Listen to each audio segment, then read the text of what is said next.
재학생, 졸업생에 대한 비율입니다. 보시면 1, 2등급을 제가 이렇게 색깔을 달리 했는데 그 이유는 최저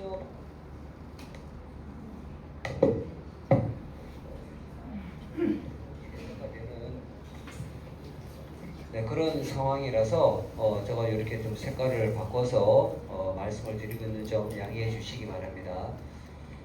먼저 2024학년도에 1, 2등급 비율을 보면 2024학년에 22.35%고 2등급이 15.29%거든요. 올해 같은 경우는 재학생이 18%, 2등급이 15%, 그 다음에 졸업생이 20%, 1등급이 2등급이 22% 이렇게 돼 있죠. 그러니까 이거를 보면 1등급보다 2등급이 좀 작년보다가 좀 늘어났다 라고 하는 걸 알 수 있겠죠. 자, 다음 슬라이드를 보면 수학도 마찬가지입니다. 1등급 비율이 작년에 31.17%였는데 20.51%, 28.52%. 물론 이제 그 수능이 어려웠다라는 그런 전제가 있겠지만 등급이라고 하는 거는 뭐 아시겠지만은 그 프로대에 나올 수밖에 없거든요. 없는 거기 때문에 원래 뭐 앞에서 본 것처럼 국어 같은 경우도 어려웠다라고 하지만 등급 비율은 전국에 4%잖아요, 그렇죠? 본교가 22.45%, 18% 이렇게 나오는 건데 이 부분에 국어라는 영역에서 많이 어렵기 때문에 본교 애들도 어렵게 체감을 했다라는 그런 게 되겠죠. 자, 그다음 영어 같은 경우도 마찬가지입니다. 영어 같은 경우도 물론 원래 뭐 영어 불순이다라고 그런 이야기 있었지만 영어가 작년에 21%에서 올해 10%, 재학생이 10% 거의 반토막이 난 거죠. 졸업생은 13% 이렇게 돼서 영어 어려웠다라는 거. 영어 2등급 비율을 보면 34%, 38% 이렇게 나왔죠. 이러다 보니까 이 학생들이 원래 수시에서 되게 어려움을 겪었던 그런 해라고 보면 될 수 있습니다. 그럼에도 불구하고 원래 수시에서 많이 선방을 했는데요. 자, 그러면 수능을 재학생, 졸업생 다 합친 걸로 비교를 해보면 작년에 2024년도에 1등급이 20.04%인데 원래는 19.58%, 재학생 졸업 합쳐서 국어 영역이 그렇습니다. 2등급이 18.89%. 근데 수학 같은 경우는 30.63%에서 24.74, 2등급이 21.96에서 25.95. 이렇게 보면 2등급 대 애들이 실수만 안 했으면, 실수라고 흔히 이야기하잖아요, 그렇죠? 실수만 안 했으면 다 1등급으로 많이 올라갔을 학생들이다라는 거죠. 영어도 마찬가지죠. 영어는 뭐 원래 워낙 어렵게 나와서 1등급이 너무 줄었는데 영어 같은 경우는 3등급도 30%대를 기록을 했거든요. 역대 3등급이 30%대 나온 적 거의 없었는데 원래 영어는 어려웠다 이렇게 보시면 될 것 같습니다. 자, 그럼 원래 수시 모집 결과를 좀 말씀을 드리면 재학생 졸업생 합친 결과입니다. 총 56명이 합격을 했고요. 재학생이 50명, 졸업생 6명이 합격을 했습니다. 요 표를 보면 뭐 우리가 지금 현재 계속 수합 중이라서 최종은 아니라고 말씀을 드립니다. 좀 더 계속 수합을 하는 중에 있어서 서울대가 이제 종합으로 한 명을 갖고요. 연대는 없습니다. 연대는 이제 졸업생만 한 명이 있고 고려대는 종합으로 한 명, 논술로 재학생 5명, 그 다음에 논술로 졸업생 1명 이렇게 이제 갖고요. 카이스트가 4명을 갖고 유니스트 1명. 여기 이제 감안하셔야 될 게 겹치는 학생들이 있습니다. 겹치는 학생이 있기 때문에 그거를 이제 무시하고 건수로 말씀을 드린다라고 생각하시면 됩니다. 이렇게 하시면 전체적으로 의예과가 요 3명인데요. 요 3건인데 이 학생이 이게 한 학생입니다. 한 학생이 종합으로 2개를 합격을 했고 교과를 1개를 합격한 그런 사례가 되겠습니다. 자, 이렇게 이제 쭉 보시면 되고요. 그 다음에 요걸 좀 더 세분하게 구별을 해서 보면, 우리가 종합으로 총 쓴 건수가 238건 중에서 13건이 합격을 했습니다. 재학생만 13건이고 졸업생은 없습니다. 자, 그 다음에 교과는 9건을 써서 1건이 합격을 했고요. 논술을 보시면 우리가 논술을 제일 많이 활용을 하고 있는데 2147건을 논술로 접수를 했습니다. 우리가 수합이 안 된 건수를 합치면 더 많을 겁니다. 근데 그 중에서 합격자가 33건입니다. 33명 합격을 했는데 그 중에서 졸업생이 9명, 그 다음에 재학생이 9명, 요렇게 이제 되고 있죠. 그래서 우리가 제일 많이 응시하는 논술이지만 논술의 합격을 보면 2147에서 33이면 몇 프로 될까? 1점 몇 프로 되겠죠, 그죠? 1.2, 3% 정도 되겠네. 이 정도밖에 합격률이 나오지 않는다는 겁니다. 그럼에도 불구하고 해마다 논술에 대한 요구는 많고 논술을 많이 준비하고 있죠. 자, 그러면 제가 이거를 보여드리면서 앞에 걸 왜 보여드렸냐면 여기에서 학생들이 물론 시험을 잘 쳤는데 2등급대가 이렇게 많아지면 결국은 어떻게 되냐면 수능에 서울에 있는 주요 대학들이 수능에 최저를 거는 학교들이 많이 있죠. 그러다 보면 수능 최저를 못 맞춰서 논술을 쓰러 가도 불합격이 되는 학생들이 많다는 겁니다. 아예 논술을 치러 가지 않는 학생들도 있고, 또 하나는 내가 논술을 지원을 했지만 9월 모평 치고 나서 10월 학력평가 결과하고 그 가늠을 해보니까 나는 굳이 수능 전에 논술을 치러 가지 않아도 되겠다 라고 해서 안 간 학생들이 있습니다. 그 학생들 거의 소수죠.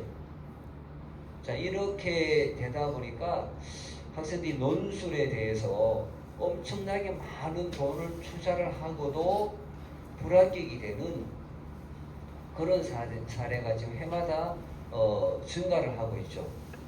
이걸 어떻게 우리가 해야 되느냐라고 하는 건데, 여기에서 보면 종합이라고 하는 거 잘 봐주세요.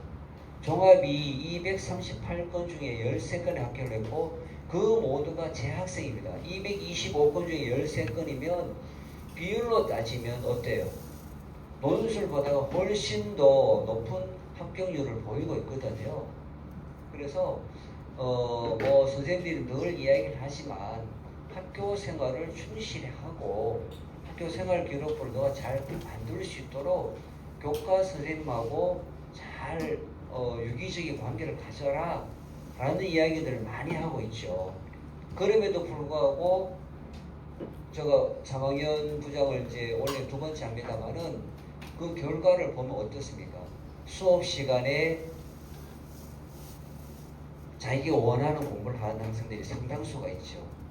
그러다 보니까 내신이라는 것도 포기한 학생들이 많이 있는 상황이 됩니다. 그러다 보니까 좀 힘든 면이 없지 않아 있는데, 그러면 원래처럼 수능이 나왔을 경우에 과연 논술에서 최저 기준을 맞출 수 있느냐 또 같이 고민을 해야 되는 거거든요.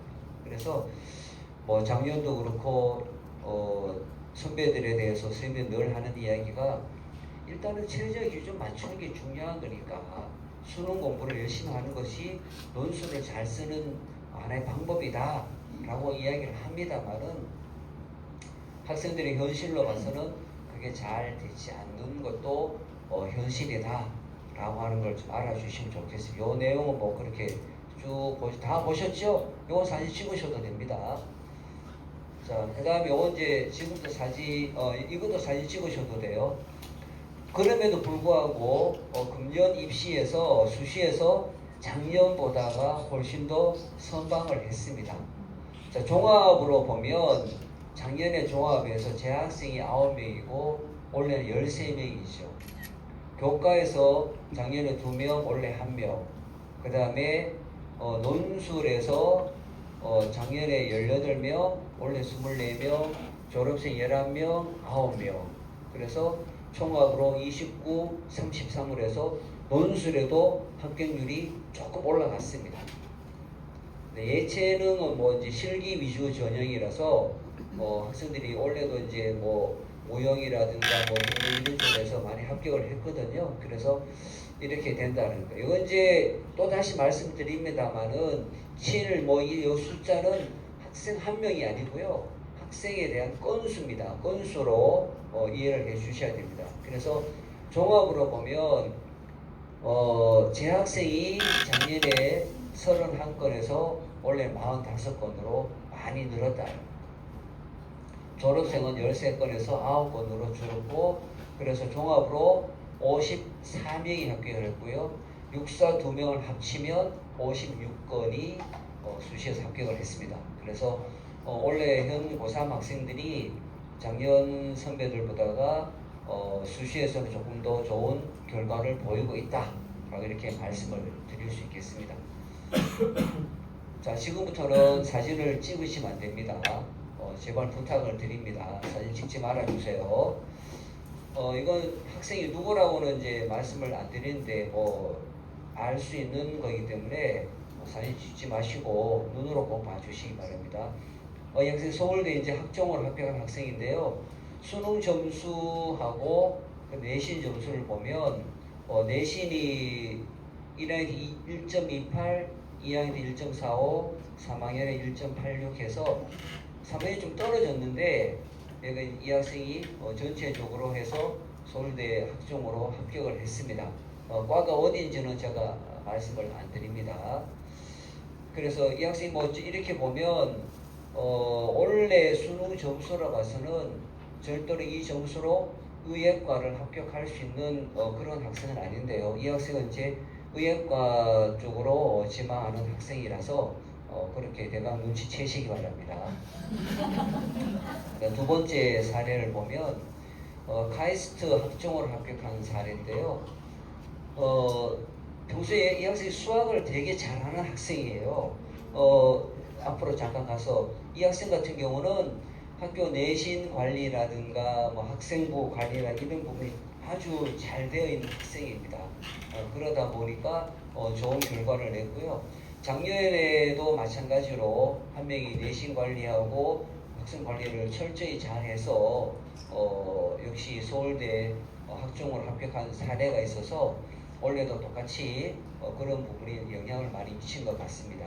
자, 카이스트로 다시 오면 수학에 학생이 아주 탁월한 능력을 가지고 있어요. 수학은 100%로 해서 수학은 다 맞았거든요. 수능에서 다 맞았는데 다른 영역에서는 영 지금 나오지 않아서 탐구 같은 경우도 잘 했는데 수능에서는 2등급을 2개를 맞아서 수능도 잘 쳐서 서울대를 가보고 싶다라는 다짐을 했지만 이 학생은 카이스트로 합격을 했습니다. 그래서 카이스트에서 최초로 창의 도전을 해가지고 합격을 시켜줬거든요. 아마 학생도 되게 만족하고 카이스트에서도 좋은 인재를 데려간 것 같습니다.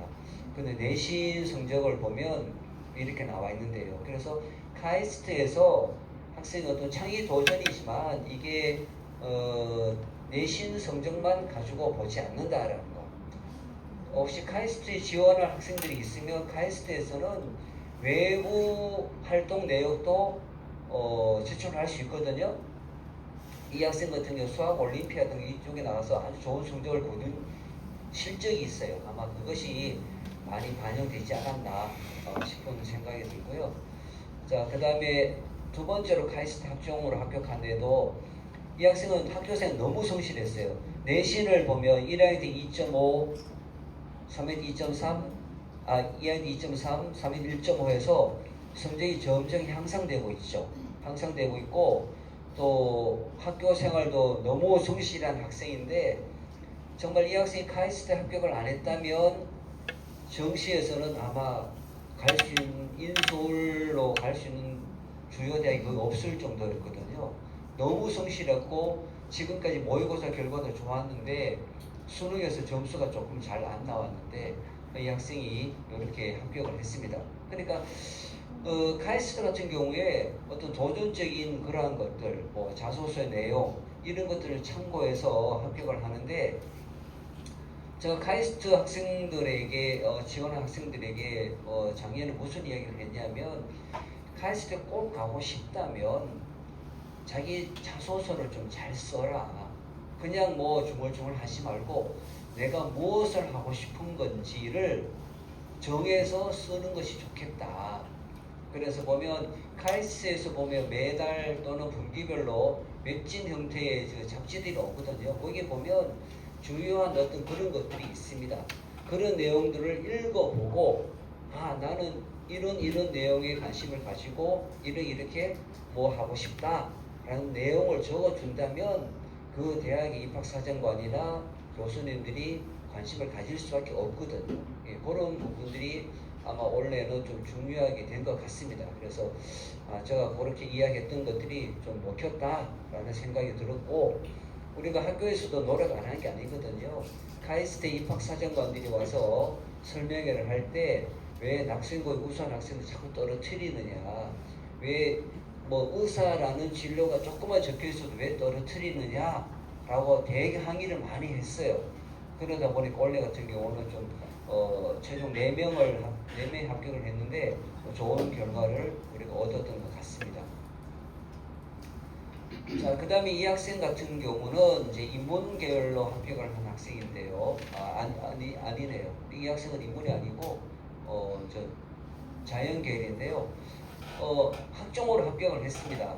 역시 이 학생도 보면 내신이 상당히 좋죠. 좋은데 뭐, 서울대학교는 이제 어렵게 되고요. 고려대학 같은 경우는 학종으로 합격을 했습니다. 그래서 1.8, 1.8, 2.3이라는 1, 2, 3학년 내신 결과를 가지고 쭉 꾸준한 어떤 그 학교의 충실도를 보여주고 있죠. 이 학생의 학생부도 상당히 잘 기록이 되어 있고요. 그래서 최종 고려대학교에 학종으로 합격을 했습니다. 그런데 또 제가 보여드린 이유는 수능 점수를 보면 이 학생이 고려대학교에 갈 수가 없지요. 그래서 학종을 준비한 학생이 왜 수능을 이렇게 칠까? 그래서 사례를 제가 보여드리는 거니까 꼭 이렇게 나쁘게 쳤다라는 건 없습니다. 없으니까 이거는 잘 친 학생의 학종으로 합격한 학생의 사례일 뿐이다라는 것을 알아주시면 되겠습니다. 학종한다고 해서 수능 다 못 치는 학생들이 아니거든요. 자, 그 다음에 이제 고려대 논술로 합격한 학생입니다. 내신 점수는 이렇게 나왔고요. 이 학생이 보면 수학이 97%로 1등급이고요. 탕구도 95%로 1등급 맞았는데 탕구 2 과목을 4등급 맞았거든요. 근데 역시 이 점수로는 정시 수능으로는 고대를 갈 수 있는 성적은 안 되겠죠. 그렇지만 이 학생이 수학에서 워낙 탁월한 능력을 지니고 있어서 고려대학교에 합격을 했고요. 뭐 지금 되게 만족하고 있습니다. 뭐 다른 결과는 제가 말씀을 안 드리겠습니다. 그래서 논술을 하려면 논술이 가장 기본 되는 게 수리 논술 같은 경우 있죠. 과학 같은 경우에 수학하고 탐구 영역에서 좀 열심히 좀 공부를 해놔야 된다라는 그런 결론이 나오죠. 그래서 물론 이제 그것도 중요하지만 논술에서 그 대학에서 주는 기출 문제, 그 다음에 그 대학에서 제공해주는 모의 논술 문제를 좀 꾸준히 풀어보는 것도 되게 도움을 받는 거죠. 자, 그 다음에 이제 중앙대 논술 합격 사례인데요.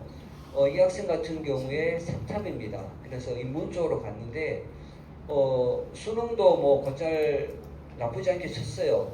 나쁘지 않게 쳤는데 이 학생이 이제 그 논술로 중앙대를 합격한 사례입니다. 그래서 학생 역시 보면 수학이 88%지만 인문 논술 쪽으로 아마 했을 거예요. 그래서 중앙대 논술로 합격을 한 사례를 보여줍니다. 자, 인문 쪽에도 합격하는 사례가 있습니다. 내신을 보면 뭐 골고루 좀 잘 나온 성적이죠. 이거 보시면 될 것 같습니다.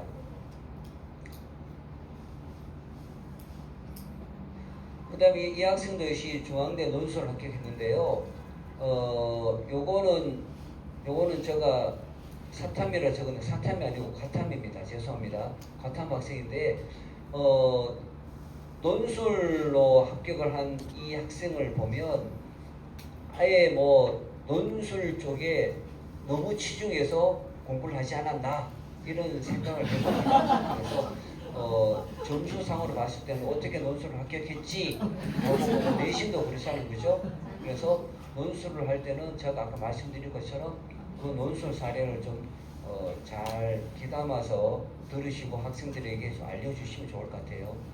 자, 일단 넘어가서 제가 종합적으로 좀 말씀을 드리면 수시에서의 관건은 수능의 철저한 준비가 따라야 된다라는 그런 걸 말씀을 드립니다.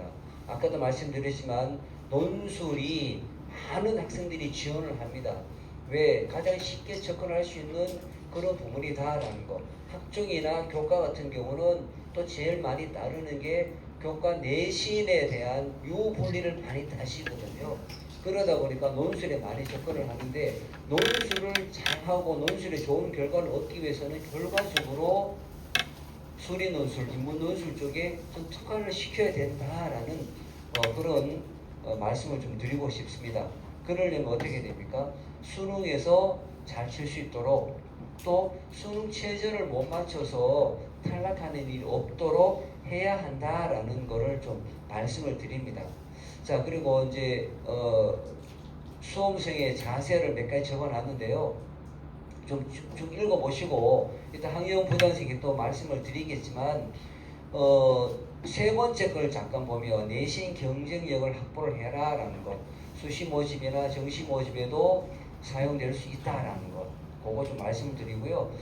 우리가 이제 모의고사를 치면 원점수, 표준점수, 100분위 등급이 이렇게 나오잖아요. 근데 지금 제 학생들 같은 경우에는 원점수가 내가 몇 점을 받았느냐를 좀 잘 관리를 해 주시기 바랍니다.